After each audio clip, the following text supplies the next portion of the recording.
BNP চেয়ারপারসনের উপদেষ্টা বীর মুক্তিযোদ্ধা আব্দুস সালাম বলেন, জাতীয় নির্বাচন আর জাকসু নির্বাচন এক নয়। যদি সেটাই হতো তাহলে নির্বাচনে ভয় পান কেন আপনারা পিআর পদ্ধতি আনতে চান যাতে জনগণ এমপি নির্বাচন করতে না পারে বলে মন্তব্য করেন বিএনপি চেয়ারপারসনের উপদেষ্টা আব্দুস সালাম। জাতীয় নির্বাচন আর ওই নির্বাচন এক না। যদি সেটাই হয় তাহলে নির্বাচনে ভয় পান কেন? আজকে পিআর সিস্টেম আনতে চান, কি কারণে পিআর সিস্টেম আনতে চান? এই কারণে জনগণ যাতে এমপি নির্বাচন করতে না পারে। শনিবার বিকেলে কিশোরগঞ্জ জেলা বিএনপির ত্রিবার্ষিক সম্মেলনে তিনি কথা বলেন।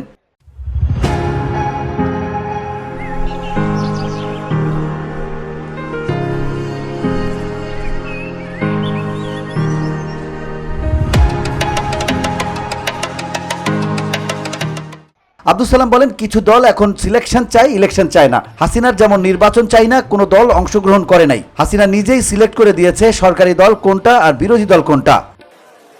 তারা সিলেকশন চায়, তারা ইলেকশন চায় না।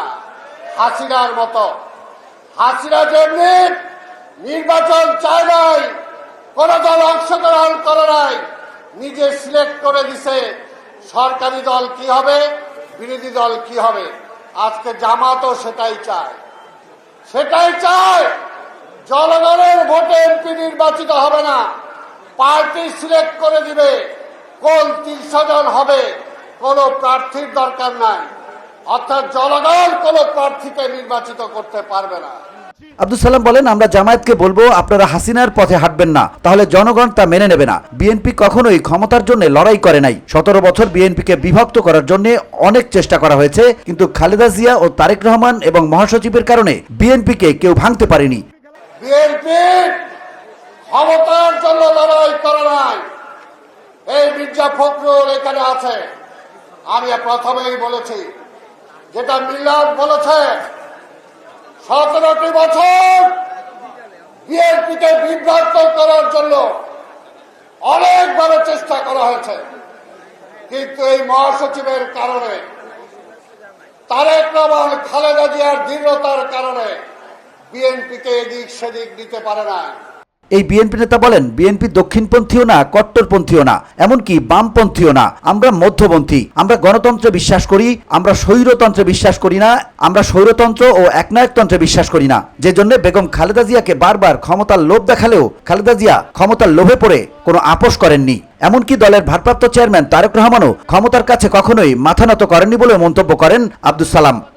বিএনপি দক্ষিণপন্থীও না, বিএনপি কট্টরপন্থীও না, বিএনপি বামপন্থীও না, বিএনপি মধ্যপন্থী।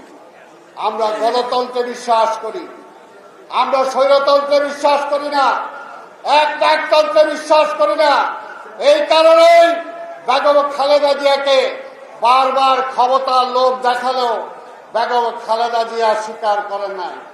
এই মুক্তিযোদ্ধা বিএনপি নেতা বলেন, তারেক রহমানের ক্ষমতার লোভ যদি থাকতো তাহলে 5 আগস্টের পরিবর্তনের পরে সবাই চেয়েছিল ক্ষমতা ভাগাভাগি করে বিএনপির সাথে থাকতে, কিন্তু তারেক রহমান তা করেননি।